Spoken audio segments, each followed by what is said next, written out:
Bom dia, bom dia, bom dia. Primeira live, primeiro podcast do ano. Vamos lá, vou conversar com os meus amigos Dr. Adolfo Duarte e DJ surfista, o Maurício Lima. Vamos conversar sobre introdução alimentar. Um dos temas mais solicitados hoje, dada a minha situação, pai de bebê, né? Não posso mais falar recém-nascido porque a minha esposa me corrigiu que eu não, que ele de bebê, né? Ele ontem fez 60 dias, fez 2 meses e pronto, agora sim. Nada? Para mim nada, mas é isso. Eu vou botar ele no computador aqui, e aí eu vejo vocês. Beleza, beleza. Então vamos nessa. Deve ser algum tilt aí que talvez tenha que reiniciar teu telefone, cara. É, às vezes pode Né? acontecer isso, mas não tem problema. Vamos aguardar só o Adolfo entrar também. Eu estava falando, Maurício, que dada a minha situação, todo mundo agora pergunta, né? Como é que vai ser a introdução alimentar do Luiz Henrique, né? Porque o pessoal fica olhando para mim ué, você come só carne, vez por outra que faz uma refeição diferente. Então, será que teu filho vai comer só carne também? É legal esses questionamentos. Por isso é que eu pensei da gente fazer essa live, até porque esse é um tema que as pessoas têm muitas dúvidas, né? Pronto, o doutor Adolfo já está. Com certeza, isso aí é pergunta É, básica. O que é é que uma vai pergunta contar? que. Se vai forçar as crianças, se vai privar das felicidades da Exato, exato, exato, exato. vida, da... Pronto. Fala, Dolfinho. Ué, cadê o DJ? O DJ deu uma travada aqui agora, ó. Cara, É, o Mark, negócio pro lado dele não Mark tá não muito tá bom, do não. nosso lado hoje. Ei, cara, tu Mark não tá tá do com a nosso camisa da lado. mesma cor da minha, É Insider também? é? É, vixe, A rapaz, gente tem que ver propaganda gratuita. propaganda da Alô, Insider agora. Insider, alô, Insider, se quiser nos patrocinar, estamos aceitando o patrocínio, Patrocina por favor, nós, Insider. patrocina nós. Olha, dois usando Insider, né? Agora, sem sacanagem, Altran, é bom demais, né, não? Eu gosto dessas camisas, cara, eu gosto. Cara, é sensacional. Eu sou apaixonado. Então, se Galera, isso é patrocina nós, Insider. propaganda totalmente gratuita, viu? Orgânica. Porque a gente não tinha nem combinado a cor e nem combinado de falar sobre Insider aqui. Infelizmente, eu adoraria que isso fosse combinado, eu adoraria que a gente estivesse recebendo um patrocínio da Insider, mas não. Porra, se tivesse recebendo. E não precisava nem ser um patrocínio de muita grana, não. Bastava ser um patrocínio de um fluxo constante de camisas. Já tava Já bom. tava bom, é bom. Você vê que de uma forma sutil e charmosa você já está fazendo proposta para os caras, né? Não é? Então, Olha assim, só. É muito bom, muito bom. Fala, DJ, tá vendo nós, não? Tu também tá de Insider? Tô de insider também.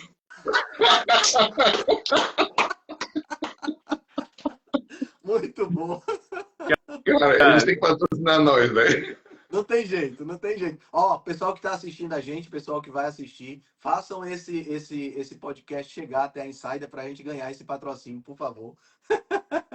Eu estou muito feliz. Foi boa. Eu tava falando aqui pro DJ, cara, que essa questão da introdução alimentar tem sido recorrente para mim por conta de que estou com um bebê em casa, né? Fez 2 meses ontem, inclusive, e menino tá um desenvolvimento assim surreal. Esse negócio de aleitamento materno é um negócio fantástico, né? E ele fez 2 meses ontem e todo mundo pergunta, ele vai comer o quê? Ele vai comer só carne? Tu vai dar grão para ele? Tu não vai? Ele vai se privar das felicidades, né? Da infância, né? Então, por isso eu resolvi pensar nessa live, até porque o DJ já tem uma experiência de introdução alimentar legal, né? Com a Larinha. E você sabe tudo de tudo, então fica fácil da gente. Não, eu tive as experiências justamente contrárias do que a gente prega, né? Pois é, E pois é. assim, eu tenho Queria, muito queria, para falar queria sobre isso. compartilhar isso. É, cara, porque é engraçado, ó, eu acho interessante, minha filha tem 18 anos, né? Digamos assim, 18 anos e meio, né, já. Então, é bastante tempo que passei por isso. E na época que ela era novinha, eu estava bem engatinhando ainda nessas informações, no desenvolvimento disso. Tem bastante tempo que eu estudo isso, mas ainda era uma coisa bem inicial. Eu era formado há pouco tempo, então você sabe, né, Altran e DJ, se a gente fala as coisas hoje, já com mais de 20 anos de formado, ainda toma murro, Imagina quando você é recém-formado. Você é um merda, tu é um bosta, não pode nem falar É direito, verdade. né? Então, o que que acontece? A introdução alimentar da minha filha foi, em grande parte, a comum. Essa que é preconizada, que basicamente, eu traduzo assim, ó, a introdução alimentar como é preconizada hoje. Comece com alimentos que naturalmente sua filha nunca teria acesso se você estivesse na natureza, né? Não faz nenhum sentido começar uma introdução alimentar com raspinha de fruta. Puta que pariu. Não tem um ponto lógico, eu não consigo entender de onde tiraram Não tem isso, sabe? lógica, não tem lógica. Não tem lógica. O que é sugerido hoje para a introdução alimentar não tem absolutamente lógica de nenhuma forma. Nem evolutiva, nem fisiológica, nem biológica, nada. Né? Eu fiz um post sobre essa história de introdução alimentar e eu comentei exatamente isso. A gente, no mundo animal, né, onde a gente tem uma semelhança um pouco maior, porque não adianta falar de planta, né? Planta é autótrofo, não tem introdução alimentar. Ela já nasce fabricando o seu próprio alimento. No reino animal, a gente só tem dois grupos que fazem cuidados parentais. Tirando, a gente só tem mamíferos e aves. Né? Répteis não tem cuidado parental, pelo contrário, réptil é assim, cada um por si, Deus contra todos, porque se você calhar de nascer perto do seu pai ou da sua mãe, arriscar você virar comida, né? Então tem isso.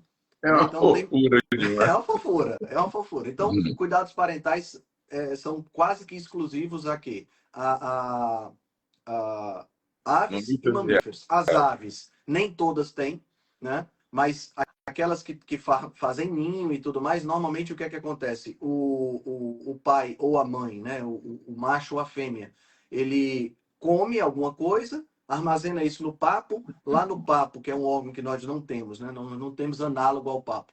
Ele vai ser fermentado, vai ser modificado enzimaticamente, depois ele regurgita na boca dos filhotes, né? Tem até a história do leite de pombo, né? Que é exatamente isso, que é esse que sai do papo, essa secreção que sai do papo.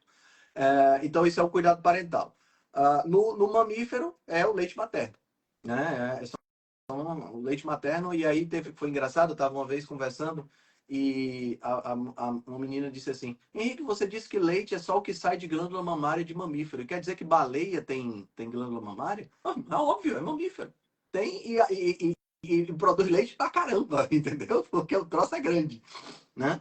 E, bom, então são esses dois grupos que têm cuidado parental. Mas a pergunta fundamental, a questão é, depois que sai do cuidado parental, ou seja, depois que que eu deixo da condição de depender do pai para comer, o que é que eu vou comer? Comida de adulto.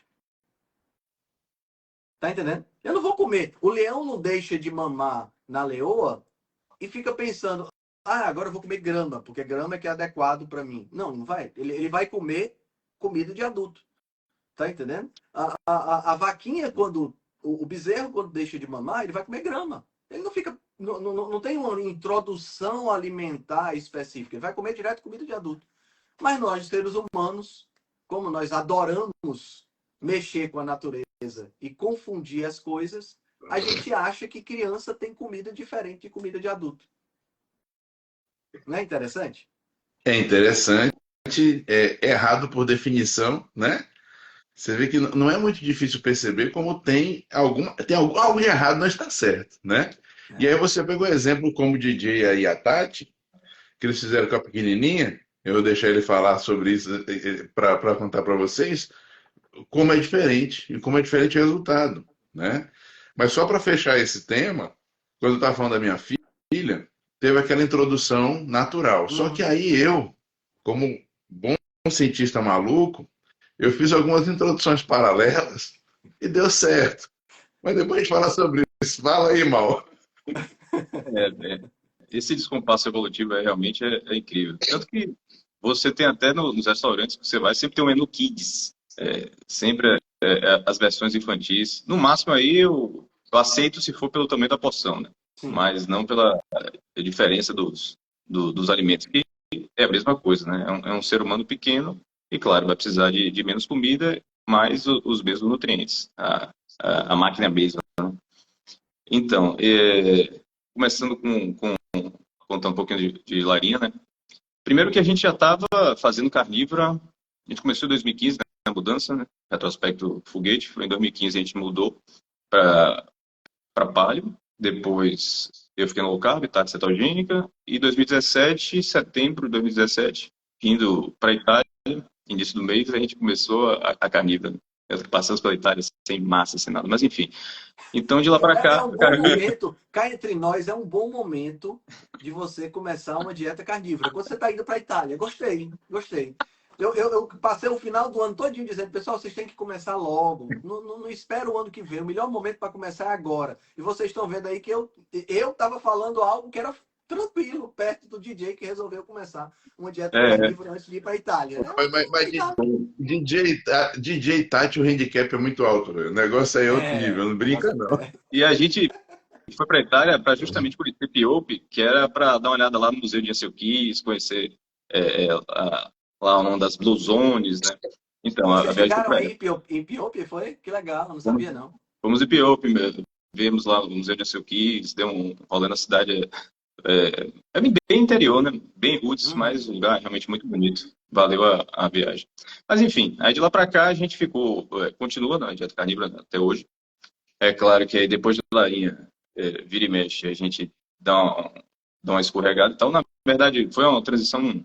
O período pós-larinha é que foi realmente mais difícil as coisas, mas tem que ser, né? Porque você sai da sua rotina, então o sono vai para lá, a alimentação adequada fica um pouco comprometida e você acaba sofrendo, mas é um período curto, então faz parte. Mas o fato é que Tati, durante a gravidez, ela continuou seguindo a alimentação normal, ganhou pouco peso, né? Como era de esperado, então a gente não fez grandes mudanças em relação a isso, continuou tudo na mesma.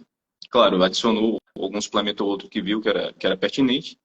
E falando, aproveitando realmente a gravidez, é uma das coisas que já começa, a introdução alimentar já começa na gravidez, né? Que a gente não é na hora, 6 meses depois, como é comumente recomendado, né?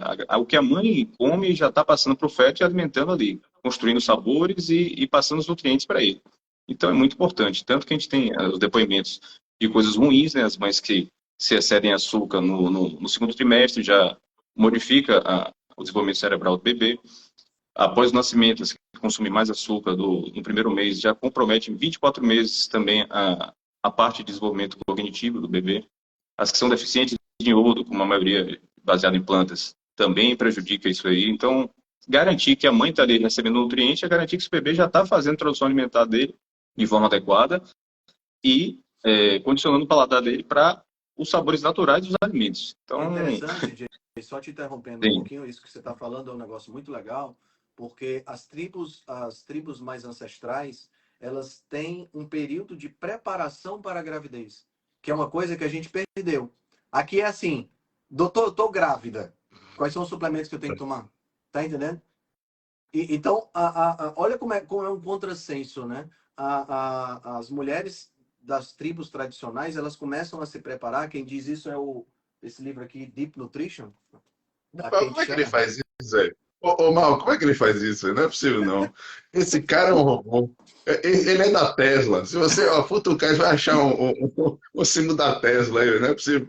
O cara vira de costas, velho. A mão vai certinho no livro, pega o livro, aí vai abrir na página, essa página diz tal coisa. Porque vocês não veem, cara, que porque isso eu não mostro nos stories, entendeu? Mas todo dia eu fico aqui só onde é que tá o livro, tal, sabe? Que nem Luke Skywalker, sabe? Eu fico treinando. Então, nesse livro aqui... Deus tá vendo, outra. Esse livro da Kate Shanahan é, sem sombra de dúvidas, um dos melhores livros que eu já li. Tem poucos livros que eu já li 3 vezes. Esse aqui é um deles. É muito bom mesmo. E ela fala exatamente isso. A distância entre um filho e outro, que é uma distância considerável, não é uma distância curta, como a gente está acostumado aqui, que a gente tem essa questão, né? De dar, sei lá, 2 anos de distância entre um filho e outro, que isso você acaba sobrecarregando muito quando você dá essa distância muito curta, a mulher praticamente não tem o tempo de se preparar. E aqui as tribos dão mais ou menos 4 anos de distância entre um filho e outro, e essa distância tem pelo menos 1 ano e meio a 2 de preparação. Então são os 2 anos que ele está mamando, o primeiro filho, né? Tem 2 anos de amamentação, e aí terminou a amamentação, tem mais 2 anos de preparação para depois engravidar. Sugerindo exatamente isso que o Maurício está colocando aí. Ou seja, a mulher quando engravida, o corpo dela já está epigeneticamente favorável para gerar uma criança que está saudável. Né? É muito interessante isso aí. E você comentou, no caso do Maurício da Tati, é particularmente importante, né, Mal? Porque se não fosse essa mudança de padrão alimentar que vocês fizeram lá Uhum. atrás. Fala aí, Mal, Exatamente. deixa você falar. Até porque, né, quando a gente decidiu, a gente casou, eu tinha 35, se eu não me engano. Mas, enfim, quando a gente casou e tal, a ideia não era ter filhos logo de imediato, então a gente ia postergar, passar um tempo, né? E quando realmente a gente decidiu, eu já tinha. Tati estava já com 39, eu estava com 44, se não me engano. Mas, enfim, para a mulher já é uma idade mais avançada, né? Que não é que seja preocupante, mas como seria o primeiro filho, então cada vez mais vai ficando um pouco mais arriscado. Mas eu, na minha cabeça, tinha plena convicção, dado a nossa saúde ao longo do tempo, que a nossa parte tinha feito e que achava que realmente ia ser sem muita dificuldade, como foi. No primeiro mês, primeira tentativa, já veio Larinha firme e forte. Mas isso foi justamente porque a gente já tinha vindo de, tipo, 7 anos, 6 anos, já com a saúde realmente em otimização, né? Importante a gente fazendo a nossa parte e deixando o terreno propício para isso. Que, infelizmente, hoje muita gente tem dificuldade, recorre a fertilização artificial e outras coisas antes de tentar fazer o dever de casa, né? Para poder você proporcionar não só para ser mais fácil a geração da vida, quanto você também, na qualidade de pai, os dois estarem com saúde para conseguir, né, dar conta do recado, né? Porque outra coisa, você vai ficar... Foi justamente, me vi fazendo sites aí, Tati, sites do nosso banco de saúde, justamente nesses anos iniciais da criança, que vai sofrer muita privação de sono, cansaço e tal. Então, é bom você chegar realmente com as reservas em dia. E, então, depois que a Lainha nasceu, né, a gente levou normal. A gente, infelizmente, Tati, não teve leite suficiente durante a gravidez toda e a gente teve que realmente usar os complementos. A fórmula infantil, que é já entrando nessa celeuma, eu fiz a pesquisa nacional, internacional, e infelizmente eu já poupo o trabalho da galera, a não ser que realmente novidades, que não vi nada que preste. Tudo são Frankensteins, nada a ver com o que realmente deveria ter de nutrição. E o máximo que eu consegui achar foi uma fórmula americana, mesmo assim, só a partir de 1 ano. Então, era muito trevas. Então, você tem até as receitas de fórmulas infantis do Weston Price, mas aí eu não queria arriscar, porque você tem esterilização, você tem que ver os ingredientes de qualidade. E aí você escolhe a menos pior e vai nela. E confia que em 6 meses você já vai conseguir, por volta de 6 meses, né, conseguir fazer a tradução. E aí sim você restaurar ali e já começar a nutrir devidamente a criança, né? E aí, nesse E aí, aspecto, essa questão da fórmula é uma questão importante de você citar, porque também é uma pergunta que muitas pessoas me fazem. Henrique, eu não tenho leite, o que é que eu faço? Eu dou leite integral para a criança? Olha, infelizmente o que tem que fazer é escolher a fórmula menos ruim. Porque as fórmulas, elas têm uma característica interessante. Você pega, a fórmula era para mimetizar o leite materno, e eles fazem exatamente o contrário. Né? O leite materno tem muita gordura saturada, eles tiram a gordura saturada e botam leite desnatado para fazer parte da fórmula. Um negócio assim, meio surreal. Mas tem que escolher a menos pior, não tem para onde correr. e eu fiz a pesquisa, né, tem até uma avaliação sobre isso, de 814 produtos de fórmula infantil em 15 países. Apenas 14% você tem algum nível de estudo registrado realmente de prospecção e tal, que teve algum nível de evidência. E 88% de todos os estudos é patrocinado pela própria empresa que está fazendo aquele produto. Então, até as alegações que você vê nos rótulos, aquilo ali você não tem como confiar, né? Mas são coisas que você tem que fazer. E pronto, aí como o Tati já botou aí na live, confirmou aí, 40 anos foi quando justamente quando ela engravidou, não foi nem 39. E pronto, aí a gente começou ali devagarzinho, volta de 5 meses, e eu já tinha feito, né, minhas pesquisas assim e tal, e me baseei muito também pelos conselhos de Weston Price, que eu acho fantástico, e não teve jeito, né? Eu acho que é interessante a gente listar aqui os nutrientes essenciais que a gente tem que garantir, e a introdução dela foi 3 alimentos basicamente, né? Gema do ovo, caldinho de carne, mais especificamente fígado ali no início, e todo dia a gente dava 1 ml de óleo de fígado de bacalhau na seringa. Isso aí foi como a gente começou com a Larinha e ela aceitou tranquilamente, foi super tranquilo, assim, ela aceitou fantástico e foi evoluindo, né? A partir daí, os outros alimentos, mas as versões de fazer um patê de fígado com ghee, ou carninhas, depois os purês, mas basicamente, durante os primeiros meses aí, não entrou nenhum tipo de carboidrato. A gente garantiu que ela tivesse proteína e gordura o suficiente para se manter em cetose, que ela já estava e tal, mas os bebês já nascem em cetose e continuam até que você tire, e mesmo assim depois, né, eles acabam voltando rapidamente, mesmo que saia, né? Angela Stanton fez até já um estudo sobre isso. E pronto, ela foi evoluindo ali e respondendo muito bem, e até que a gente pôde tirar, né, mais para frente e substituir isso, na verdade, tirar totalmente a dependência da forma. Isso foi bem gradual, foi bem tranquilo. E bem positivo, né? Tanto que a gente hoje continua fazendo, fornecendo a comida que a gente come, né? Tudo que ela comia ali, a gente mesmo experimentava na hora, o que sobrava ali do patê mesmo que eu botava, eu comia na hora, tranquilamente.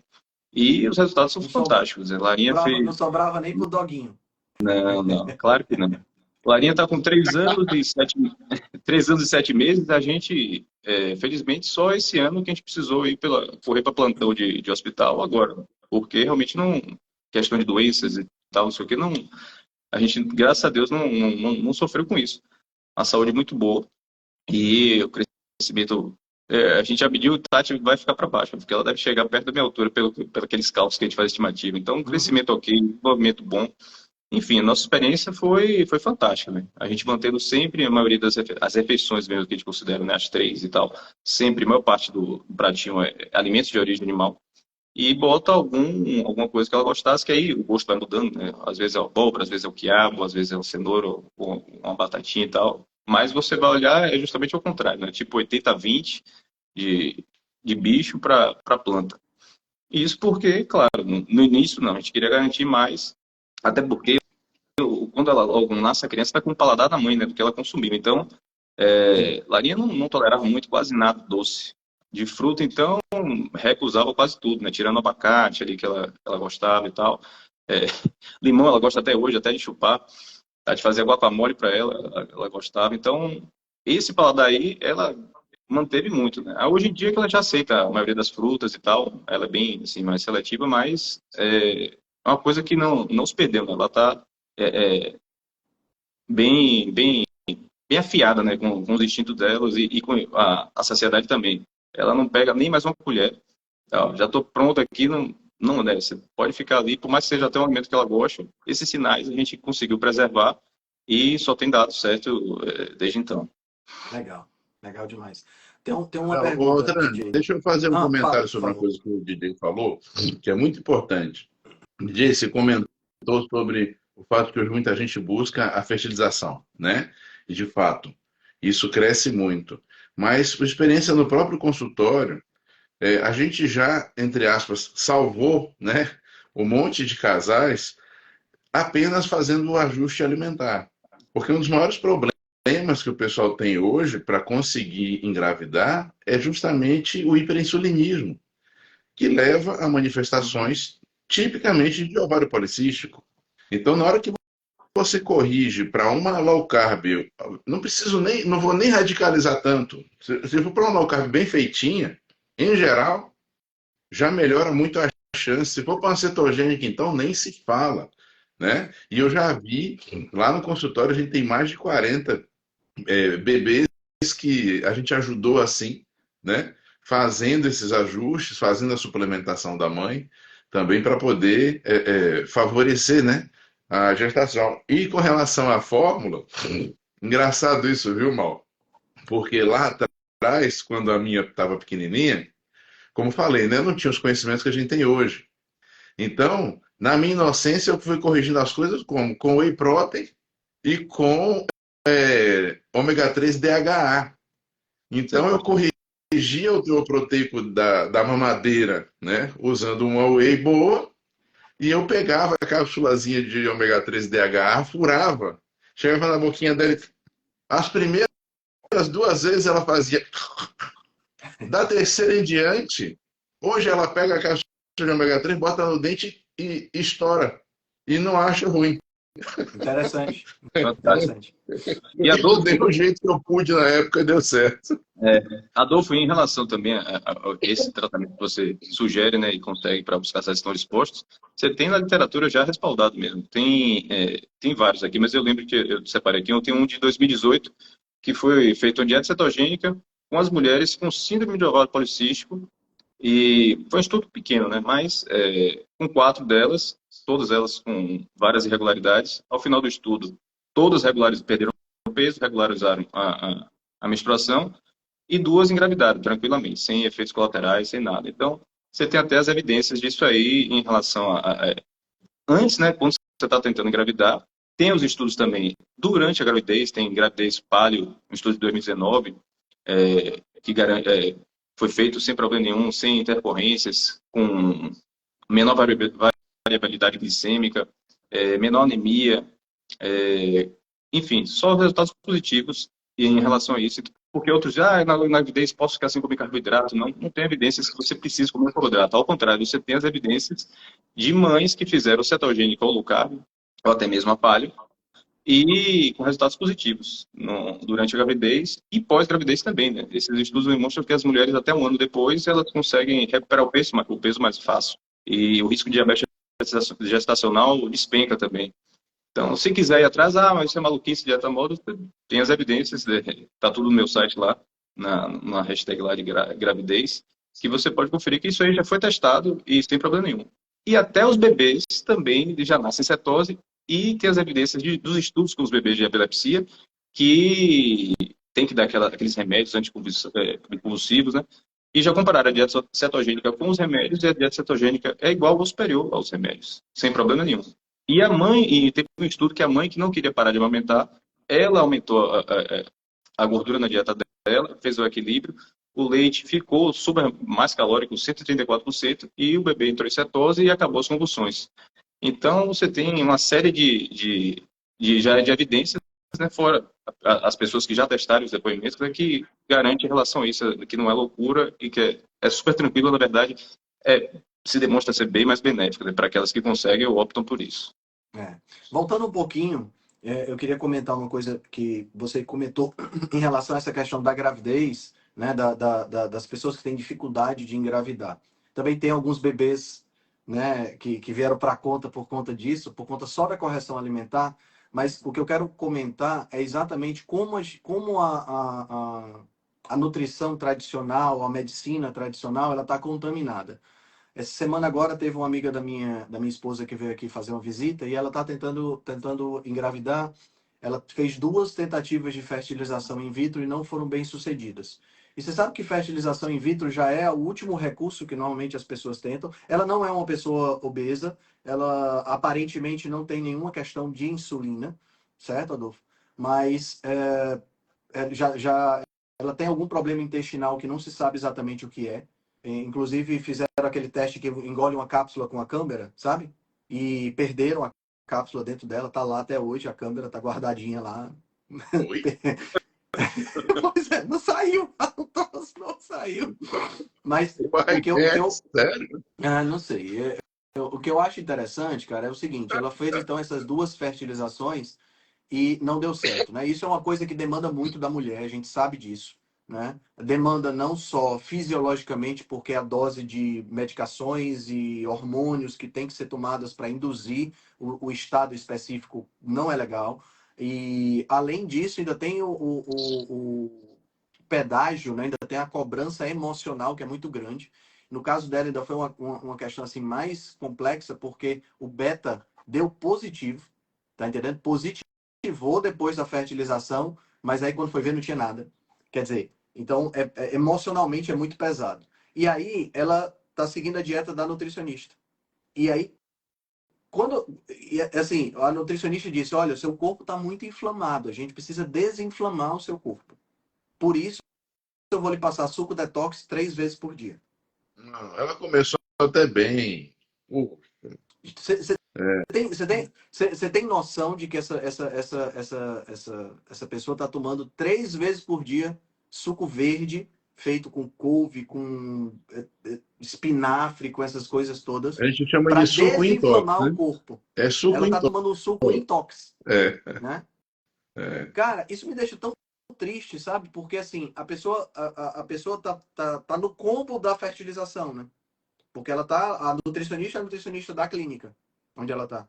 E ela tá fazendo esse tipo de coisa e, caramba, não vai dar em nada, ela vai continuar com problemas, sabe? É bem triste isso, bem triste mesmo. Ela pode até piorar, né? Isso. Altran, ela pode até piorar. Cara, sabe que eu fico triste? É o seguinte, ó. Comento os dois pontos, tanto que o Maurício falou agora, quanto que você falou, para chegar no mesmo lugar. Você vê, Mal está sempre preocupado em trazer as evidências científicas, isso é muito bom e ajuda a gente pra cacete. Já falei isso um milhão de vezes. E nosso curador de artigo, esse cara aí, ele e a Tati que ajudam a gente nisso. Só que aí é um detalhe. Se você parar para pensar, os benefícios desse tipo de alimentação para que a mulher possa engravidar, eles são óbvios. A gente não deveria precisar tanto de toda hora ter algum duplo cego randomizado querendo mostrar se funciona ou não. Eu queria que alguém fizesse um duplo cego randomizado para pular de um prédio de 20 andares. Porque se eu não tenho, então não posso confirmar que pular de um prédio de 20 andares morre, né? Então eu preciso fazer um duplo cego randomizado para poder ver se vai matar ou não as pessoas. Poxa, gente, não é assim. Eu acho que a ciência tem andado muito para trás. Quer dizer, o comportamento dos supostos cientistas tem andado muito para trás. Né? O pessoal está se apegando a uma série de artifícios estatísticos e uma falsa matemática para querer justificar ou não tudo. E isso é levado para o diálogo. E atrapalha. Atrapalha tudo. Então você vê, todos esses casos são coisas que elas têm uma lógica. Elas têm uma lógica que não é muito complexa. Se a gente sabe, por exemplo, se a gente sabe que os picos de insulina interferem no equilíbrio da conversão dos esteroides, dos ditos hormônios sexuais, a gente sabe disso, não é um conhecimento Não é um secreto no fundo da conhecimento pirâmide? secreto e não é um conhecimento moderno, não. É um conhecimento Não, antigo. isso é velho. É. Se a gente sabe disso, então, por óbvio, vai haver interferência. Ah, mas quanto de interferência? Fazer um trabalho para definir quanto? Tudo bem, beleza. Mas isso era para ser mais ou menos lógico, né? Em todos esses casos. Então, é engraçado isso, porque é como se a gente tivesse cada vez mais, por mais que a gente aprenda e desenvolva, não usasse. É como se eu ganhasse uma caixa de Lego imensa com um monte de pecinhas diferentes e não conseguisse montar uma nave espacial, um carrinho, Né? sabe? Eu tenho visto as coisas dessa forma. Mas vai, Altran, desculpa, Não, continue. não, mas eu acho bem pertinente e assim, é triste você ver esse tipo de coisa porque parte de profissionais, entendeu? Profissionais que simplesmente é, se, se, se prendem a uma diretriz e não questionam de onde essa diretriz veio, tá entendendo? E Exato, assim, cara, exato. é muito mais fácil você seguir a manada. Ninguém aqui está dizendo que não é, não. É muito mais fácil você seguir a manada. É muito mais fácil você seguir a onda vegana que tem por aí, a onda de suco verde. É muito mais fácil. Tá entendendo? Até dentro dessa nossa linha, vamos chamar assim, de uma nutrição mais raiz, mais ancestral, a gente tem visto as pessoas querendo entrar e querendo entrar sugerindo determinadas situações. Por exemplo, ontem a minha mãe ela veio falar de um caldo de ossos, bone broth, em pó, vendido aí, que tem uma atriz da Globo que faz propaganda, Daniele não sei das quantas, e quando eu fui ver a composição é só colágeno. Porra, o caldo de ossos que eu faço aqui em casa é muito melhor, porque tem colágeno, tem gordura, tem vitamina, tem mineral. Mas a mulher tá vendendo colágeno em pó, dizendo que é caldo de osso e fazendo o maior sucesso porque tem uma global. Tá entendendo? Então, assim, as pessoas elas entram na onda com muita facilidade, né? E isso acaba sendo um entrave. Eu queria fazer uma pergunta para o Maurício, até para formatar na minha mente muito dessas questões, porque daqui a 4 meses, mais ou menos, deve começar a introdução do Luiz Henrique, né? A minha pergunta, Maurício, é a seguinte. Primeiro, em relação a... Eu já entendi a questão da proporção e eu acho que isso, para o pessoal que está assistindo, é muito interessante. 80-20, 80 alimentos de origem animal, 20% vegetais. Então, a minha pergunta são duas perguntas na realidade. Primeiro, as frutas mais doces, elas começaram depois de 1 ano, depois de 2 anos? Quando mais ou menos elas começaram? Porque na minha cabeça, se eu começo já com uma fruta mais doce, eu atrapalho o paladar dessa criança que tem uma tendência para o doce natural, né? Se eu começo com banana, essa criança não vai querer abacate, né? Então, como foi no caso da Larinha? Foi. Então, se eu não me... Tati tá aí na live, ela me corrige, mas se eu não me engano, a gente ofereceu frutas a partir de 1 ano. Tanto que é isso, as primeiras refeições, como eu falei, era proteína e gordura, fazendo as variações, né? Uhum. Ovo também a gente adicionou. Depois Aí, de 1 ano, ela depois de um confirmou. ano. Exatamente. Então, ovo também, que eu esqueci de mencionar, que o ovo já tinha gema, né? Mas a clara também esperou. Pelas evidências, né, você é para esperar mais ou menos até depois de 1 ano, né? Porque geralmente a parte mais alergênica é realmente a Sim, clara, e não a sim. gema. E a própria gema já é mais rica e, inclusive, também tem muita proteína. O pessoal come só a clara pensando que tem proteína, mas na gema também tem. Então, em relação ao ovo, mas as frutas a gente começou aí com abacate, com coco, até porque ela nem tolerava. Depois, claro que a gente não foi oferecendo tudo de vez, foi fazendo as escolhas e começando pelas menos doces. Mas quando ela provou mesmo banana a primeira vez, esqueça, nem conseguiu nem nada. Então, por um bom tempo ela ficou nas frutas com menos açúcar, com morango, ela sempre gostou desde o início. E só com o passar, realmente, ela veio gostar de banana, acho que a partir do ano passado e tal. Hoje ela realmente, acho que é a fruta preferida dela. Mas, é claro, porque aí você fez uma estabilização nos sabores, mas mesmo assim ela não... Quando é doce demais, ela não consegue nem provar. No caso das frutas, a gente sabe que as frutas de hoje são muito mais doces, mas ainda assim dá uma certa, tem uma certa tolerância, né? Não dá para estragar Uhum. essa sinalização. Mas aí a gente também só usava frutas nos lanches, né? Então, naqueles intervalos, limão, Larinha sempre gostou.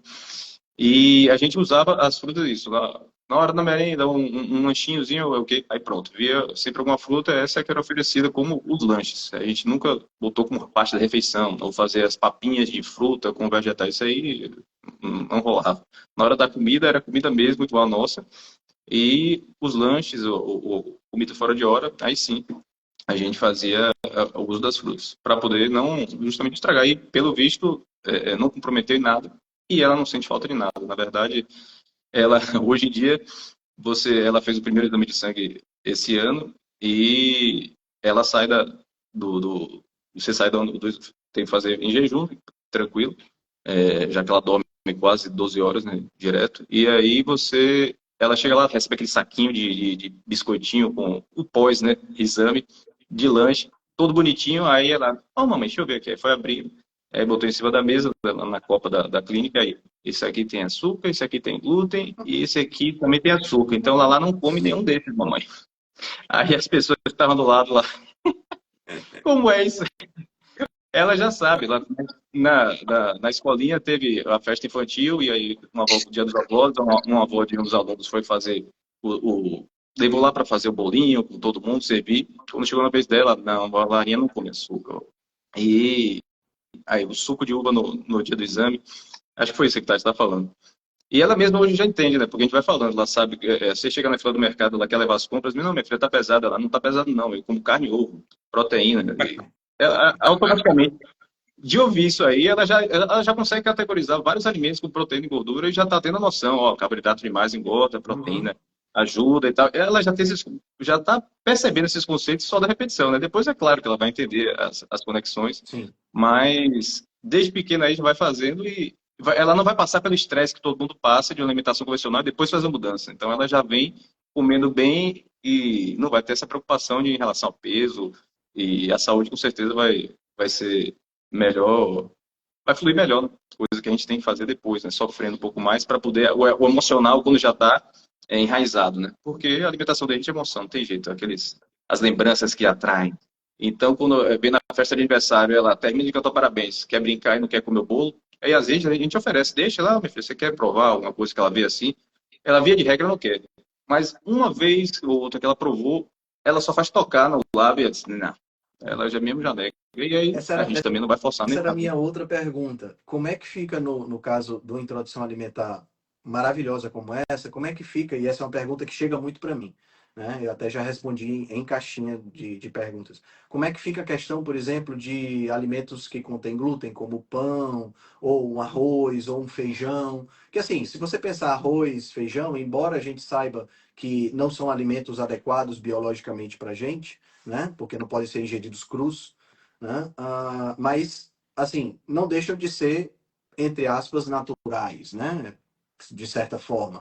Então, Uhum. assim, como é que foi isso? Como é que é isso dentro da alimentação dela? São coisas que vocês evitam, eu imagino, mas vocês chegaram a introduzir pensando exatamente, porque assim, o que é que eu penso em relação a isso? Eu penso assim, essa criança, um dia ela vai ter uma consciência, uma autoconsciência maior.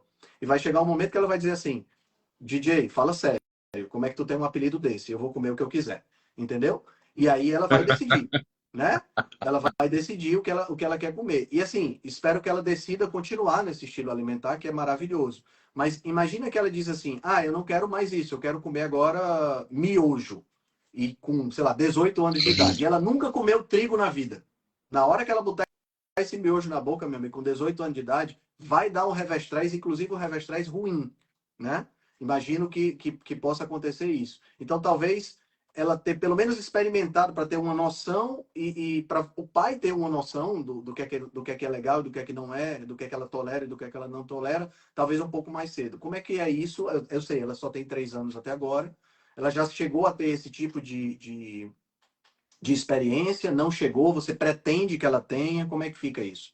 É, Tati já adiantou Depois eu aí, queria ouvir a opinião do Adolfo também a respeito dessa questão. certo. Tati até já adiantou aí. Ela realmente só provou arroz esse ano. Minha sogra gosta muito mesmo, estava no restaurante, quero provar. Aí provou, gostou. Então, eventualmente, Tati faz uma versãozinha ali, geralmente com ovo, ou então misturado com a cenourinha. É, mas ela já provou, então não tem problema. E sempre uma parte ali do prato, pode ser, né? O prato sempre vai ser maior com uma proteína vegetal ou animal, Uhum. e os vegetais vão compor ali para dar uma colorida no prato, né? Se é que, para as pessoas que gostam disso. Mas feijão ela não até hoje não provou. E em relação ao glúten também não. A gente até ensaiou esse ano, assim, comprei até um. Nem tem achar uma coisa, o Tati também preocupando, mas aí a gente tem que pelo menos ver se ela vai ter intolerância ou não agora e tal. A gente ensaiou até uma vez para poder comprar um negócio que ela até gostou assim, isso aqui tá, quer provar, quer. Mas não teve jeito. Na hora que ela começou a morder, ela mesmo desistiu do lado. Não lembro qual foi o lanche que a gente comprou. E acabou que, de fato, assim, comer, talvez por contaminação, né? De quem sabe que às vezes comeu em restaurante em algum lugar e tal, Uhum. e que não tem essa preocupação absurda. Então, talvez já tenha realmente tido contato com contaminação, mas alimentos direto, ainda não. É uma coisa que a gente não pretende, né? Mas, eventualmente, vai ter que fazer algum tipo de contato para poder. E, de preferência, a gente quer que justamente seja em casa. A gente tentou fez essa tentativa, mas ela mesma não aceitou, então. A gente não tem ainda experiência disso. Mas eu concordo que realmente, para até avaliar, né, se o nível de tolerância que possa ter, o desconforto, ou se vai ter ou não, a gente não é uma coisa que vai ver, mas realmente é importante para depois não ser pego de surpresa em relação a isso. E graças a Deus ela tem, eu e ela também, né, tem Tati, meu filho, porque Tati faz todas as versões de qualquer coisa, de cupcakes, se quiser, de lasanha. Então, as receitas, versões de tudo que existe, Tati consegue fazer de forma deliciosa e gostosa, que para ela não sente falta de comer. Só que a gente avisa, você vai comer pão? É pão que mamãe faz. Vai tomar um sorvete? É o que mamãe faz. Então ela já sabe disso, tanto que na rua ela realmente não aceita. Mas ela gosta, sim, dessas versões que Tati faz, que aí ela come tranquila e se tem uma festa de aniversário, Tati faz um cupcake, leva para ela e tal. Apesar de que ela não fica, as crianças, as priminhas, os priminhos, quando estão com ela, tem os lanches dela, mas ela nem fica de olho e não pede, fica tranquila. Ou seja, ela não está sofrendo privações, pelo menos pelo que a gente percebe. Não teve tempo ainda de internalizar isso, e para ela é bem tranquila. Ela nunca veio reclamar ou pedir, papai, quero comer isso, fulano. Não, ela mesmo é, é bem tranquila em relação a isso. Olha, vocês já trazem Larinha numa régua muito boa desde o início. E não precisou dei qualquer tipo de imposição, porque ela já era bebezinha. Isso é sensacional. Uhum. Então, eu acho que ela só vai agradecer sempre. Eu vou trazer com esperança boa. No caso da minha filha, ela teve uma introdução alimentar comum, né? E quando chegou ali por volta dos 10 para 11 anos, ela era magrinha, tudo mais, tal, saudável, mas começou a apresentar sinais de gastrite. E nessa época, eu queria já fazer uma derivação direta para uma low carb bem feita. Eu já estava com as coisas mais organizadas, né? E na época, a minha esposa, na época, né, que nós não somos mais casados, ela não foi muito receptiva à ideia. Então, isso ficou meio emperrado. Até que chegou um momento que, pela queixa da pequena, ela topou e minha filha mesmo se interessou, porque aí eu ia influenciando de forma tangencial. Uhum. Que é uma coisa que eu sugiro até para quem está ouvindo a gente, pessoal, entrar nesses embates diretos, quase fundamentalista, parecendo religioso, você só afastam as pessoas do que a gente fala aqui, tá? Tentem fazer interferências mais tangenciais, que aí vão funcionar por duas vias. A primeira é o exemplo que o Maurício e o Tati já fazem, e o Altran também. E a segunda é quando você traz o assunto por algum outro assunto, como se fossem conexões. Então você não precisa virar um pregador da carnívora e cetogênica, porque senão fica chato e acaba afastando o pessoal. Mas aí, só concluindo, quando ela chegou nessa idade, então, com 11 anos, aí chegou uma hora que ela mesma quis experimentar. E quando ela ficou boa em 2 dias, aí ela se convenceu. Aí nisso, chegou ali perto dos 12, já começa a se preocupar, né? Já virou uma mocinha, já começa a estar preocupada, que tem que estar bonita, isso e aquilo, coisa e tal. E isso mobiliza muito. O que é que eu posso dizer para vocês? Está com 18 agora, ela não tem uma alimentação cetogênica fechada, mas comparado com as amigas e os amigos, a distância é enorme, extremamente saudável, em forma, faz seus exercícios, dorme. Então, cumprindo tudo de uma forma muito legal, né? Mesmo tendo tido acesso aos alimentos. E cada vez ela tem menos, porque ela própria vai percebendo o benefício que ela tem com isso. Então, assim, eu acho interessante, porque cai numa coisa que eu falo sempre aqui com vocês, que tem que ter motivo, né? Para quem vai ter que se converter. Larinha não vai precisar disso, graças a Deus. Vocês fizeram a melhor coisa do mundo. Mas eu trago isso para dizer o que para vocês? Quanto mais jovem a gente tiver um motivo, um porquê e consiga dar esse pontapé inicial, melhor fica, né? No caso de vocês, já foi desde o ano zero. No meu caso, digamos que consegui a partir ali dos 10, 11 anos. Ainda deu muito bom, né? Então, quem por acaso aí tiver filhos já maiorzinhos, não achem que não vale a pena não, porque vale, só tem que ter um motivo.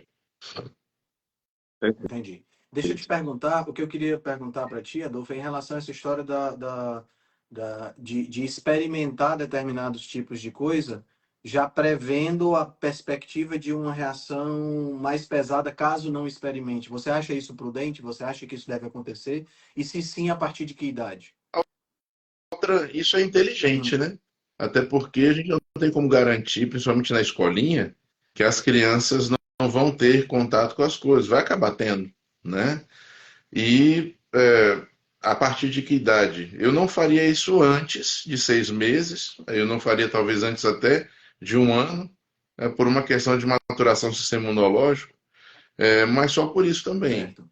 Então, eu acho prudente, acho que esse pensamento é um pensamento bom, e me preocupa também uma coisa importante, que é aquela coisa de repente, eles terem contato com coisas que sejam extremamente agradáveis e que a gente sempre tirou, e de repente isso se vire contra nós, principalmente naquela fase infernal, entre os 12 e os 15, que a hora que você tem vontade de pegar aquela carniça pequena, botar numa caixa com os furinhos e mandar para Nova Zelândia. E não tenha dúvida, mal, essa fase vai chegar, viu? Ela chega. Ela chega. Dá vontade de mandar para Nova Zelândia e esperar voltar com 18, né? Então, assim, então eu acho que vale muito a pena, sim. fazer esses testes, né? Certo. Essas percepções antes. Eu acho que vale a pena sim. Certo. É, outra coisa que eu queria comentar, o Maurício já falou que ela está na escola, né? Começou com 1 ano, né? Na escolinha? Não, 2 três anos? anos. Três Três, anos. 3 anos. Começou agora, né? É. A minha pergunta é a seguinte: você já teve que enfrentar a segunda sem carne? Não, é porque, na verdade, ela só ficou no turno da tarde, então a alimentação ela leva em casa, do jeito de Ah, casa, tá. né? Ela entrou em maio agora de 2024 e, como ela não está turno integral, ela só leva a lancheirinha dela lá, tranquilo, com os torresmos, com as coisas que a Tati faz aí, e o iogurte e tal, mas não tem isso. Ano que vem agora, né, que já vai começar em fevereiro, aí vão ter pelo menos, acho que uns 2 dias que ela deve ficar o turno todo. Mas a gente já conversou, já conversou até com a escola e tal, para a gente mesmo ver se consegue levar a comida dela. Ou, no caso da refeição, acho que também é negociar para você escolher o cardápio e tal. Uhum. Nesse aspecto, pelo menos a gente está mais tranquilo, que a gente viu flexibilidade nessa parte da alimentação, Ótimo, então tem um ótimo, pouquinho mais de paz do que, ótimo. não, tem que ser de lá, você não pode fazer nenhum tipo de intervenção, que aí ia ser uma coisa mais crítica para poder enfrentar. Porque, assim, embora esteja ainda muito adiantado, né, eu já comecei a ver escolinhas dentro da filosofia que eu gosto. Eu gosto muito da filosofia construtivista, montessoriana, né? Eu sou fruto de uma escola montessoriana. E aí eu comecei a dar uma olhada em algumas escolas. A escola que eu estudei, ela era montessoriana. Hoje ela lembra uma escola Montessori, né? Porque as coisas vão se desviando. Se você não mantiver um piloto automático te voltando para o rumo, é fácil de se desviar. E aí eu comecei a ver algumas coisas e, assim, praticamente 100% das escolas dentro dessa perspectiva tem uma segunda sem carne, dita como uma coisa saudável, né? E uma das que eu vi lá, a nossa cantina só tem alimentos saudáveis, etc e tal. Nós não temos leite, só temos leite de amêndoa, leite. Eu fico, eu já vou por antecipação, eu já fico pensando no É. trabalho que eu vou ter para convencer a, a nutricionista, né, de que esse tipo de proposta não é a melhor proposta para crianças, né? Então, isso é uma coisa que já me deixa meio de sobressalto, e bom que você teve essa flexibilidade Eu na nunca escola da achei a Lavrinha. aceita da amêndoa, nunca achei. Eu também A não consegui. aceita da Não, e amêndoa. da aveia, que é menor ainda. Não, tetinhas. Como é que ordenha uma É, aveia, né? É. é complicado. Ô, gente, olha uma coisa engraçada, olha, esses leites vegetais, eu acho engraçado esse nome. Um ou outro, você tem ali um extrato, né? Simples, com, sei lá, 2 ou 3 ingredientes. Mas a maioria é uma mistureba de negócio que você vai ali, os ingredientes daquele treco. Eu falo, gente, isso é ultraprocessado. Não deixa de ser. É a mesma coisa quando o pessoal vai pegar uma whey protein vegana. Cara, os caras fazem um trabalho de usar várias fontes vegetais para tentar conseguir um aminograma próximo do que seria o aminograma animal. Então elas têm que pegar vários tipos de vegetais diferentes, pré-digerir aquilo ali e fazer uma mistura proporcional para conseguir ficar com um aminograma parecido com o do animal. Só que tem um problema. Aminoácidos livres só tem 3 sabores: salgado, amargo e metálico. Ou seja, o sabor daquilo tende a ser uma bosta, como em geral é. E aí você tem que fazer 1000 correções com edulcorantes artificiais para conseguir ficar palatável para um ser humano qualquer que seja, o mais casca-grossa do mundo. Então, é um ultra, mega, hiper processado. O pessoal usando como se fossem coisas, ó, legais. Né? Então, é complicado. Essa parte mesmo do que é oferecido da indústria complica mais ainda. Né? Leites vegetais, eu acho que estão no meio desse bolo aí. E Isso leites sem contar, vegetais, isso sem a contar, sociedade, Maurício, digo, só completando essa questão dos ingredientes do adobo, sem contar que tem agora, surgiu uma versão barista, não sei se vocês já viram, leite de amêndoas, tem uma marca lá, uma tal marca que tem lá, sentiram a referência aí? Né?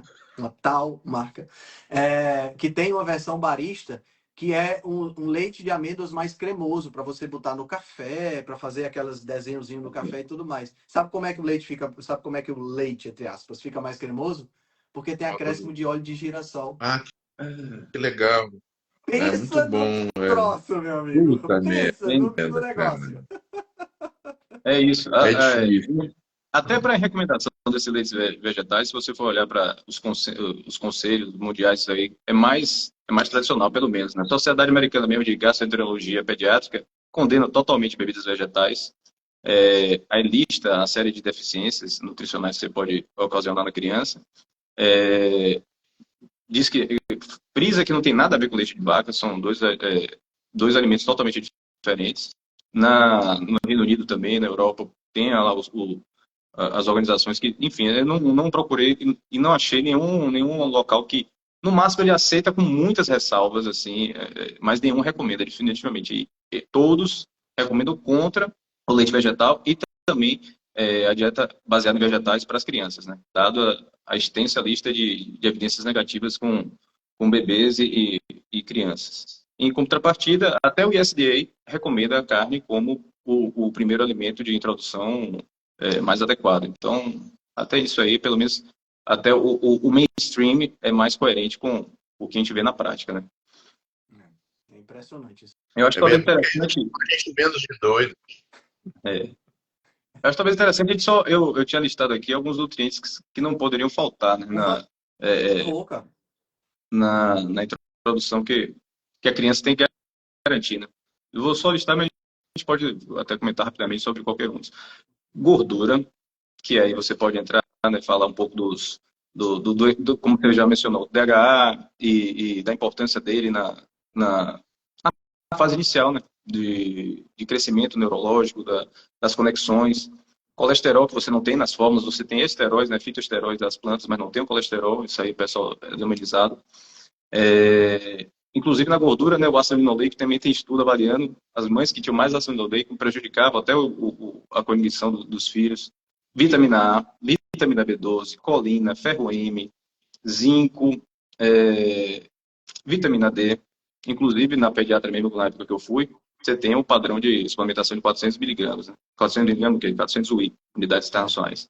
E nessa época eu já tinha visto que saiu um estudo eles aumentaram para 800 UI e o benefício é muito maior sem nenhum risco de toxicidade. Então, desde lá eu já tinha passado a consumir, a administrar ela a 800 UI. Mas você também não deu banho de sol na sua filha, não, né? Porque o sol ele causa câncer de pele. Sem problema, isso aí não tem esse risco, não. Enfim, em relação às evidências, eu tenho listado trocentos, mas esses alimentos todos aí, o que a gente percebe que onde é que está melhor? Vitamina A, ferro, DHA, vitamina D, onde é que acha tudo? Principalmente nas carnes, nos ovos, nos laticínios, nos peixes. Então, não tem jeito. Até os que não têm, né, as versões fake que você acha nos vegetais, todas, seja da vitamina D, seja da vitamina A que não existe em vegetais, né? Você tem que fazer sempre a conversão. E pelas evidências mesmo que eu vi, a taxa de conversão, se a pessoa tiver em todas as condições perfeitas do corpo, é ridícula. A DHA, eu acho que menos de meio por cento, mas a maioria dos estudos mostra 0,1. Então, vou consumir ALA, ácido alfa-linoleico, e ele vai converter em DHA, não precisa comer de animais. Você vai estar comprometendo. Colesterol, a mesma coisa. A gente produz colesterol, mas a criança não consegue produzir o suficiente, tem que consumir. E uma coisa que eu lembrei agora aqui, fundamental, o sal. Tá? Sempre fez a comidinha dela com sal, o sal a gosto mesmo, normal que você come, né? Não salgar demais nem de menos, mas eu vejo que tem um padrão que todo mundo também demoniza o sal. Exato. As crianças não podem ser nada sem sal, porque hipertensão. E você vai para as evidências, não tem nada disso aí. As evidências chulas lá de 1960, quando começou, evidência baseada em estudos com crianças com menos de 3 meses de idade, que o rim realmente ainda está bem imaturo, mas a partir de 4 meses ele já começa a ter uma excreção boa de sódio, e a partir de 1 ano já é igual ao nosso. Então, e os alimentos que usaram nos estudos foi carne enlatada com purê de vegetais enlatados, cereais instantâneos, ou seja, tudo riquíssimo em sal, com os conservantes lá, em sódio, com os conservantes para poder botar. E aí se baseiam nisso aí para poder tirar conclusões que a criança não pode comer sal. E aí fica a comida, imagina, a papinha, e que já não é muito gatinha, e junto com um alimento sem sal, aí fica terrível, até às vezes, para a criança consumir isso. Inclusive, teve fórmulas de soja no mercado na época, acho que foi na década de 60, alguma coisa, que tiraram o sal da fórmula, e os bebês começaram a ter declínio cognitivo também. Então, eles tiveram que tirar do mercado, sofreram algumas reclamações dos consumidores e aí deixaram, pelo menos com soja, infelizmente, mas ainda botaram sal. E isso dentre outras coisas, né? Mas todos esses nutrientes, a proteína nem se fala, né? Carne também tem uma série de evidências sólidas superiores em relação aos comparativos com os vegetais. E você vai achar tudo da melhor forma, empacotado lá na sua carnezinha, qualquer alimento que você consiga de origem animal ali vai ser o suficiente. Então não tem muito o que inventar em relação a isso aí. É seguir. Só que fica mais bonito, né? Nos programas, nos comerciais de TV, não vejo nenhum comercial de TV, a mãe lá cortando o fígado com a mioglobina saindo aqui mais vermelhinho e o bebezinho comendo lá. A gente tem os vídeos em casa, né? Clarinha fazendo isso, a farra lá, com as carnezinhas e tudo. Mas não fica aquela aura linda e angelical. Então, as pessoas ficam caindo nesse gol todo lugar, infelizmente. É verdade. Não, Maurício, eu queria que mostrassem os índiozinhos comendo farinha de mandioca com sangue. Né? Farinha de mandioca com sangue, aquele purezinho de farinha de mandioca com sangue. Mas olha, Mal, você falou um monte de coisa importante aí, cara. Eu quero fazer alguns apontamentos interessantes. Quando a gente fala DHA, para o pessoal que está assistindo a gente, é um tipo de ômega 3, pessoal, que talvez seja o mais relacionado à maturação do sistema nervoso central e ao bom funcionamento do sistema nervoso central. A gente tem impactos de DHA em processos cognitivos e até em doenças neurodegenerativas, né? Alguns trabalhos interessantes mostrando a utilidade, tanto em recuperação de AVC, quanto em pacientes em doenças neurodegenerativas, alguma melhora. Esse DHA é um ômega 3, tem ômega 3 na carne vermelha, pessoal. É importante vocês saibam disso, tem bastante ômega 3 na carne vermelha. A gente não precisa estar consumindo peixes de águas profundas e geladas da Noruega para poder ter ômega 3, não. Tá? Então, os ômega 3 interessantes para a gente, o DHA e o EPA, eles têm na carne vermelha. A carne vermelha é uma coisa que eu vejo muito acontecer. O pessoal refere a carne vermelha como ter gordura saturada, né? Só que só metade da gordura da carne vermelha, às vezes menos, às vezes mais, dependendo do tipo, mas sempre perto ali de 50% é que é saturada. O resto é insaturada. E tem mono e tem poliinsaturada na carne vermelha. É importante demais lembrar disso. E Maurício falou de um negócio que, Altran, eu pego nisso o tempo inteiro e pego nisso há muitos anos. Essa ideia de que você vai converter os ômega 3 que você quer no seu organismo a partir de ALA, não vai. Não vai. Olha, na literatura que eu já revisei sobre esse tema, o máximo que a gente conseguia mal era em mulheres em idade fértil, com a composição hormonal favorável, chegava perto de 9% a conversão. Perto. Então, assim, e nesses casos, a gente mesmo, nós 3 homens, esquece. Não passa nem próximo disso. Então, assim, são coisas que a gente precisa trazer. Porque é engraçado, o pessoal às vezes traz essas ideias dessas alças metabólicas mirabolantes, e que você, quando vai olhar, às vezes eu pego o trabalho, quando eu espremo, eu vejo que aquilo foi feito numa drosófila, numa mosca. Eu falo, mas eu não posso garantir que o meu é igual. Em geral, não é, né? Na verdade, eu acho que o animal que tem essas alças metabólicas mais parecido com a gente, por incrível que pareça, pessoal, é o porco. Então, é um modelo melhorzinho para se trabalhar essas coisas, mas eu não vejo muito trabalho ser feito com o porco. Em geral, é com o rato, que é um roedor, que também é bem distante da gente, né? Então, isso tudo é complicado. E o ferro M, porque Maurício Altran, o que eu ouço ainda hoje do pessoal querendo comer feijão e beterraba para poder ter ferro. Cara, beterraba ainda é pior do que feijão, bicho. É pior do que feijão, que ainda vem com a carga de açúcar brutal, né? E porque feijão, pelo menos, ainda tem um pouquinho de ferro. De verdade. Se você olhar a tabela nutricional, o feijão ainda tem. Beterraba não tem nada. Cara, eu escutei na faculdade. Eu tive um professor que olhou para mim e disse: beterraba é fonte de ferro. Eu olhei para ela e disse: professora, a senhora já viu a tabela TACO? Não precisa ir muito longe, não. Tá entendendo? Eu não sei. Cria-se uma. Alguém fala essas coisas. E aí é um telefone telefone sem fio, eu não sei, talvez seja porque a beterraba tem aquela coloração, aí parece, é meio parecido assim com sangue e tal, aí o pessoal acha que tem ferro. Só pode, não é possível um negócio desse. E E aquela aí é mãe, muito coitada, que bonito, está se entupindo de né, caldo dizer para verde. comer os vegetais. Oh, desculpa, Oi. mal.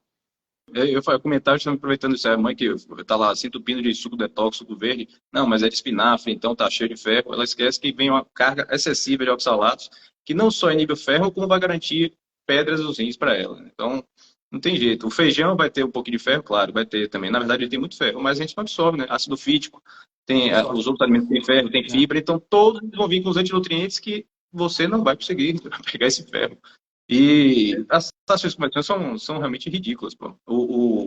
Só para citar por último aqui, a da vitamina A.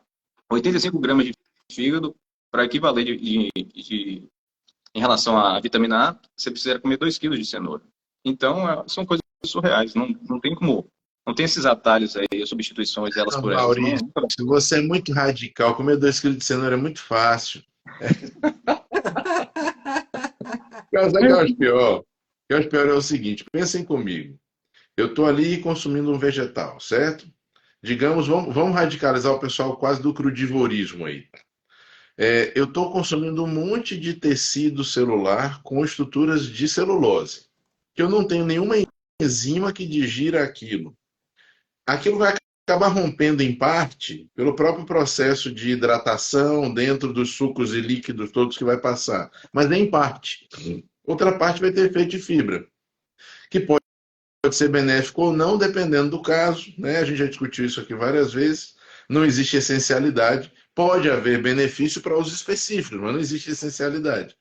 Não dá para perceber que você não vai absorver tudo que está ali, porque você pega a tabela e ali o pessoal fez um trabalho de bromatologia para degradar aquele alimento e dizer quanto tem ali dentro. Importante para caramba, é bom que isso exista, a gente precisa disso, Sim. né? Mas o fato de ter isso ali dentro não quer dizer que eu vou absorver. Porque é como eu brinco com pacientes, às vezes eu falo, olha, eu acho que não tem nada que tenha mais concentração de cálcio do que cal.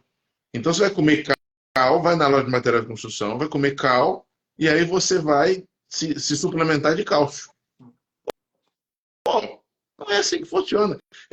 Porque simplificam. Uma coisa que eu não gosto, né?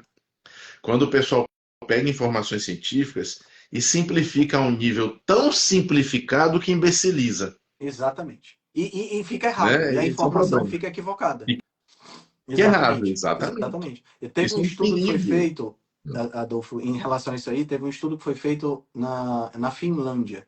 Na Finlândia, eles têm um acompanhamento de até 6 anos de idade, é um acompanhamento obrigatório de crianças. E esse estudo, acaba que é fácil de fazer um estudo dessa natureza, porque você consegue ver o acompanhamento da criança, porque 75% dos indivíduos, das crianças do país, são acompanhadas dessa forma. Pô, é muita gente. 3/4 de todas as crianças estão dentro desse banco de dados. E o que é que eles Sensacional. verificaram? Dentro desse banco de dados, quem era vegano ou vegetariano, embora estivesse comendo a quantidade correta de vitamina A e vitamina D, estavam deficientes de vitamina A e vitamina D. Tá entendendo? Ou seja, os caras estavam comendo porque no livro diz que tem X de vitamina D no que ele estava comendo, mas como eles não comiam alimentos de origem animal, não tinha a biodisponibilidade que a gente deveria pensar e estava carente. Então não é só botar na boca. Se fosse só botar na boca, cal resolveria. Cal não, porque cal pode queimar, mas um gizinho, né? Na escola e tal, pega um gizinho para corroer, né? Mas, cara, isso é tão Qual sério prego que para ainda ter tem gente ferro? dizendo, ainda existe gente que me pergunta assim, Henrique, e se eu cozinhar na panela de ferro? Sabe? Porra, dá uma dentada logo na panela, meu irmão. Rói a panela. Cara, não dá, mas sabe, Altran, é disso que eu falo. Você vê, as pessoas que ouvem essas histórias, que são leigas, elas acabam embarcando e acabam virando vítima de novo de um sistema de emburrecimento do profissional. E que não se assuste do risco de existir e acontecer de algum desses escroques pegar esse vídeo que a gente está fazendo aqui agora e fazer um react, que hoje é mania, né? Metendo pau na gente. Por quê? Porque o que a gente está falando é contra o fluxo, a gente é antifluxo. Só que a gente não é antifluxo por pré-definição, eu vou ser antifluxo porque eu acho bonito. Não. A gente é antifluxo porque o fluxo é uma merda. E a gente está tentando se salvar e salvar outras pessoas. Exatamente. Né? E é isso. E a gente tem muito respaldo. Mal traz isso toda hora. Você também traz isso toda É hora. isso. Tudo A gente que a tem gente muito falou aqui hoje, respaldo. eu tenho a playlist aqui infinita de tudo que eu falei aqui, todos os estudos, todas as referências dos percentuais, isso tudo. Então, na verdade, aí é só a chatice de você ficar sempre se justificando baseado em dados. Ah, não tem, é maluquice, depoimento. Claro que tem os depoimentos que realmente é o que você vê funcionar na prática. Por mais que as evidências apontem para uma coisa, se você testa e para você não funciona o teu desfecho, você tem que seguir. A realidade tem a primazia sempre. Mas isso tudo aqui está bem documentado. Então, se vai fazer o O N react, igual e a a 1 gente faz é o sempre react do react. absoluto, né? Hein, mal? Mas o N igual a 1 é sempre absoluto, né? Exatamente. Se no N igual a 1 deu errado, é porque para aquele ali é errado. Né? Não tem para onde correr. Mas você sabe por que eu falo isso, mal? Pelo seguinte, você traz esse aspecto que é importante mais hoje, só que eu vou piorar. Tem um monte de propostas que a gente discute aqui, que a gente tenta mostrar ao pessoal que está errado, porque pelas bases da fisiologia e da bioquímica está errado. Não precisa ir tão longe. Então, assim, quando eu percebo que a gente está precisando de estudos para comprovar coisas que, se você estudar fisiologia 1, você já vai ver, eu falo, gente, sério, vocês estão de sacanagem com a minha cara, não é possível. Porque você vê, um dos temas mais comuns de cair nessas discussões são as relações dos colesteróis com a saúde, né? Cara, basta você estudar, volta lá para o início, fisiologia 1 e bioquímica, você vai ver que 90% do que se fala sobre esse assunto é bosta. 90% do que se fala sobre esse assunto é merda, sabe? Você vê, por exemplo, você falou sobre a alimentação, os nutrientes fundamentais, você citou o colesterol perfeitamente. Um dos alimentos mais ricos em colesterol que a gente tem é o leite materno.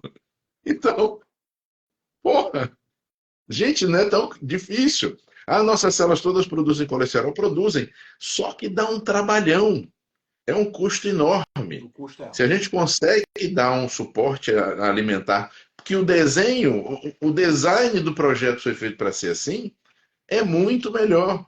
Até porque para você ter uma síntese majorada de colesterol, você vai ter que ter sobra de citrato. Para você ter sobra de citrato, você vai acabar tendo que meter um monte de açúcar para dentro.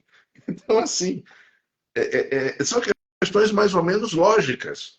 E é claro, eu sei que muitas vezes, na área científica, se a gente for só pela lógica, a gente vai tomar balão, porque a gente não dominou completamente o entendimento das nossas metabólicas. Mas eu falo das questões básicas que a gente traz à discussão e que a turma da certeza, né, que eu acho que engraçadinho hoje o pessoal fala que faz ciência e tem um monte de certeza. Eu acho isso É, muito, muito legal, né? A turma da certeza, não pode, porque isso aí não tem um trabalho que comprove da forma que eu gostaria de ver, com a fonte e tal, com a linhazinha rosa passando em cima. É complicado, sabe? Então, isso chega a ser até cansativo. é verdade. É verdade. Mas você tocou num ponto, sabe, Adolfo, que é essa questão a gente se ferra na questão quando a gente pensa de forma lógica, mas a gente se fecha nessa lógica e não se mantém aberto para entender como a coisa funciona na prática. E aí eu volto para o nosso bom e velho amigo e ídolo, Richard Feynman, né? Que tem aquele trecho que para mim é um dos trechos mais incríveis da vida dele, que ele diz que não importa o quão lógica seja a sua hipótese, o quão bonita, ou importa o nome da sua hipótese, nada disso importa. Se ela não se encaixa no que você observa na prática, ela está errada. Tá entendendo? Se Então eu você fizer falou, experimento e mostrar que ela ela está errada, ela está está errada. errada. Não está errada, não tem jeito. Não adianta você se apaixonar por uma coisa que está errada, né? O mecanismo pode ser muito lógico, mas ele não se manifesta na prática. É igual aquela pessoa que diz assim: você só ganha massa magra se você estiver comendo carboidrato. Aí o cara, eu achei ótimo o vídeo que o Dário colocou ontem, né? Porque o pessoal que fala de carboidrato, que defende o carboidrato, diz assim: quando você faz uma dieta low carb, tudo que você perde é água. Mas quando você usa carboidrato, o que você ganha é massa magra. Porra, se o que você perde é água quando tira e quando bota o que ganha é massa magra, onde é que te fecha essa conta? Essa conta Não fecha em que ponto? fecha. Tá Não entendendo? fecha por um motivo simples, Altran. Me conta aí quais são as fibras musculares que são feitas de açúcar. Pois é. Eu falo que o pessoal que fala disso, o pessoal quer virar um monte de marshmallow. É, Porque assim, são do músculo de Ghostbusters. algodão doce, porra. É, E eles esquecem de falar que quando você enche o cara de carro para ganhar massa muscular, na verdade só está enchendo o músculo dele de glicogênio e água. exato. Então ele ganha volume. Só que é a discussão que eu sempre tenho, cara, que é o seguinte: volume muscular é massa muscular? Uma pergunta escrota, capciosa. Porque se eu Essencialmente, pensar, se a gente for analisar fisicamente, volume e massa são coisas diferentes. Não seguem nem a mesma, não seguem nem uma relação linear. não. E nesse caso, pior, porque as proporções são muito doidas. Exatamente. Tanto que é bem. Porque é bem isso que a gente fala, né? O cara começa a ajustar tudo, ele perde logo um peso grande no início, a maior parte daquilo é água. É água que estava no lugar errado, que não tinha por que estar É. ali. Né? E aí você vê exemplos práticos, né? Até porque, falando ainda de massa muscular, volume é força? Não. Tanto que você vê aquelas brincadeiras aí no YouTube com o Anatoly, Sim, ele não é gigante, mas o cara pega um peso absurdo, porque ele tem uma quantidade grande de unidades contráteis por centímetro cúbico. Então você vê, a força do cara está muito mais na eficiência das estruturas de contração e também na quantidade de estruturas de contração que ele tem por centímetro cúbico. São mais amiguinhos puxando os cabos, né? sim. Ali para poder fazer funcionar. Sem contar que tem um questionamento que eu trago às vezes, quando o músculo ganha muito corte transversal, ele fica muito estufado, esses vetores de força vão começar a se distribuir assim. Eu vou perder Exato. força, eu não vou ganhar. Funcionalmente, o músculo maior não tem. Eu gosto muito de citar o exemplo do Arnold Schwarzenegger, que foi o primeiro que fez o teste para fazer o filme do He-Man, que foi feito, isso há muito tempo atrás, foi feito pelo Dolph Lundgren. E o Arnold Schwarzenegger não pôde fazer porque o He-Man tem a espada nas costas. E o Arnold Schwarzenegger não conseguia fazer esse movimento aqui. Por quê? Porque o braço do cara tinha quase 60 centímetros no auge da carreira dele. Simples. Então, volume não significa funcionalidade. Tanto é que existe uma doença chamada doença de Chagas, onde o coração ganha volume e perde funcionalidade. Gente, não precisa ser um expert em biofísica do foguete da ré do Elon Musk para entender isso. É claro demais, tá entendendo? Mas é difícil, sabe, Adolfo? As pessoas, elas têm essa fixação pelas diretrizes e pela autoridade, e elas se fixam de tal forma, e pelas suas próprias convicções, né? E, assim, pô, mudar de ideia é um negócio complicado, né? Mas é gostoso, né? Mas é bom. Porra, a melhor coisa do mundo é você mudar de ideia, cara. Melhor coisa do mundo. Eu queria aproveitar, já que a gente está aqui já tangenciando para o final, eu queria aproveitar. Ontem, eu queria primeiro responder uma pergunta que colocaram aqui, que eu acho interessante, né? Tem várias perguntas que foram feitas aqui, mas estão meio divergentes do assunto da live. Eu não queria entrar nesse mérito. Mas tem uma pergunta que foi colocada que eu acho interessante. Como justificar a história que diz que os adultos, os mamíferos adultos não bebem leite, só filhotes. Então, por que que eu, como adulto, deveria beber leite? Ou eu deveria botar leite de vaca para uma criança na introdução alimentar consumir? Eu respondo essa pergunta de duas formas, tá? A primeira é de que se você oferecer leite para um gato adulto, ele vai beber. E sabe por que que ele vai beber? Porque ele sabe que ali tem nutrição, certo? Então, assim, eu não estou aqui comentando é inflamatório, não é inflamatório, dá secreção, não dá secreção, não é isso. Isso é individual, tá? Estamos falando aqui em termos gerais. E a segunda coisa que eu respondo é a seguinte: gente, o ser humano, há 2 milhões de anos atrás, quando o gênero Homo, 2 milhões e meio de anos atrás, quando o gênero Homo surgiu, a gente começou a mudar as coisas. A gente não pode ser comparado com o leão. Tem gente que come aveia. Se tem gente que come aveia, que é um troço muito mais distante do ponto de vista do que deveria ser comido do que leite, eu vou discutir. Se o cara quer tomar leite, não faz sentido. Tá entendendo? Eu ia dizer cerveja, mas a aveia me soou mais adequado para o momento. Né? Então, assim, a justificativa de você tomar leite é a mesma justificativa de você ter internet e estar conversando aqui com duas pessoas que estão na Bahia. O ser humano é diferente nesse aspecto. Todo mundo pode tomar leite, todo mundo pode introduzir leite, pode continuar tomando leite depois da fase de lactação? Possivelmente não. Possivelmente não. Mas não é não poder, né, Altran? Eu vou falar um pouquinho só para passar para o Maurício. Essas questões sobre o leite são constantes. E quando alguém me fala, Adolfo, mas o ser humano é o único adulto que bebe leite, fala porque é o único que sabe ordenhar. Porque se os outros soubessem, bebia também. Porque no leite tem muitos nutrientes? Tem. Não dá para negar isso. A questão não é essa.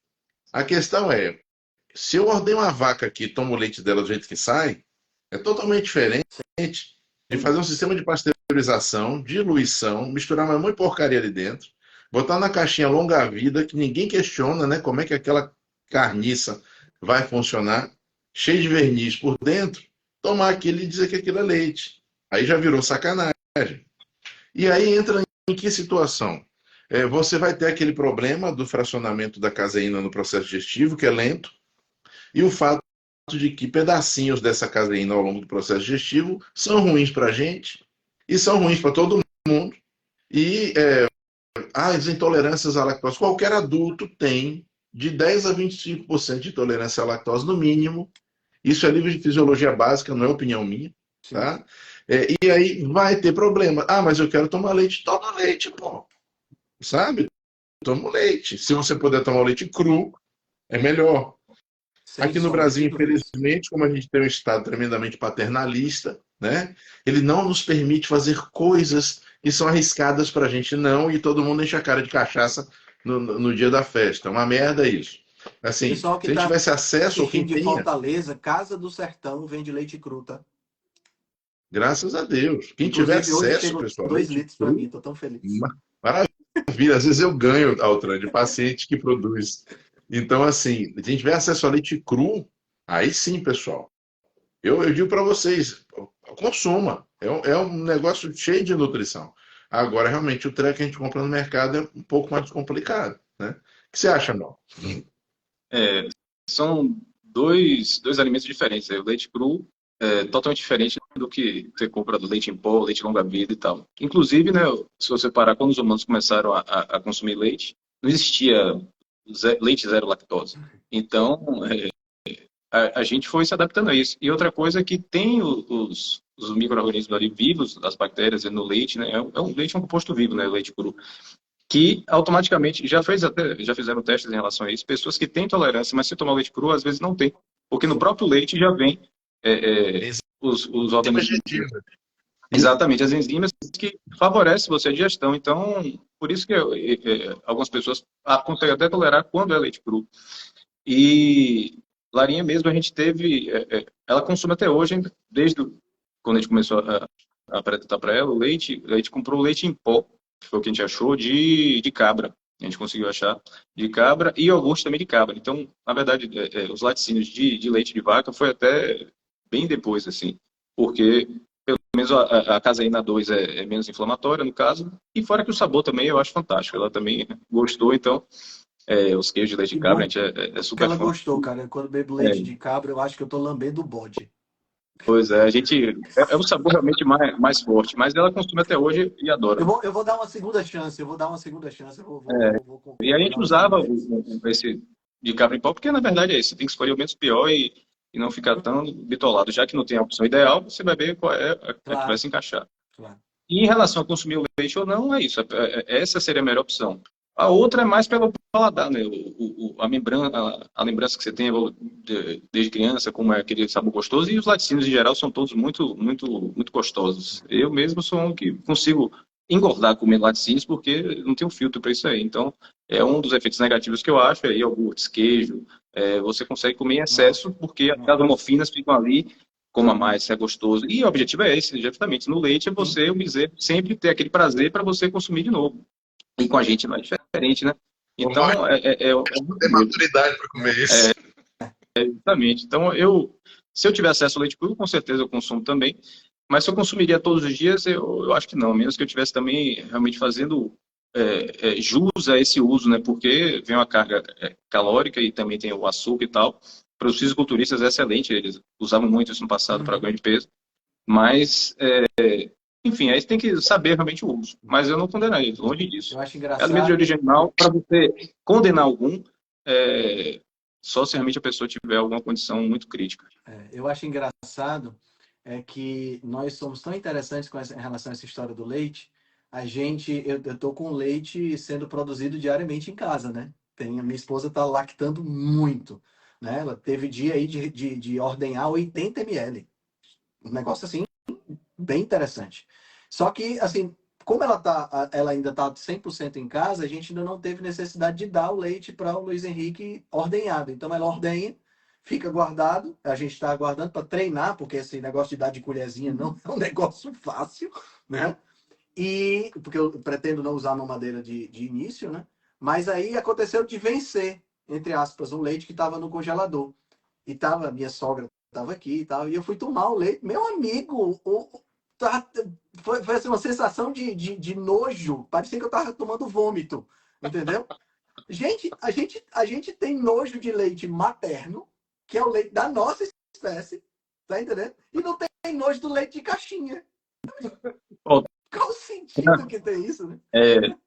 Você falou aí, só para um adendo assim, em relação à crononutrição, né? Você falou que realmente tem, às vezes, muitas mães vão ter essa necessidade de fazer ordenha. Lembrar, se possível, você rotular os leites. Sim, em que momento foi do dia horários. procurado. Exatamente, porque então, se a mãe tirou no período da manhã, é interessante que ofereça no período da manhã. Se tirou de noite, porque não tem jeito. No leite vai os hormônios, vai o cortisol dela, o que tiver ali naquele momento, no ciclo circadiano, ela vai passar exatamente para o leite. Então, é interessante que, se vai ordenhar, ele seja oferecido próximo daquele horário que foi tirado. É uma dica boa. Importante. Para a gente fechar, pessoal, eu queria sugerir o seguinte. Eu queria sugerir, se a gente pudesse dar para o pessoal, quais deveriam ser as diretrizes ou as sugestões, não vou chamar de diretriz não, porque aí fica parecendo que a gente está criando essas coisas, né? Quais seriam as sugestões, sugestões gerais, tá? Para que a gente pudesse, a pessoa pudesse, ontem eu recebi essa pergunta num grupo da jornada. Como eu faço a alimentação do meu filho? Porque ela come isso, come aquilo outro, como é que deve ser em linhas gerais? Ou seja, como é que, se eu pudesse colocar em 3 tópicos importantes, como deveria ser a alimentação de uma criança?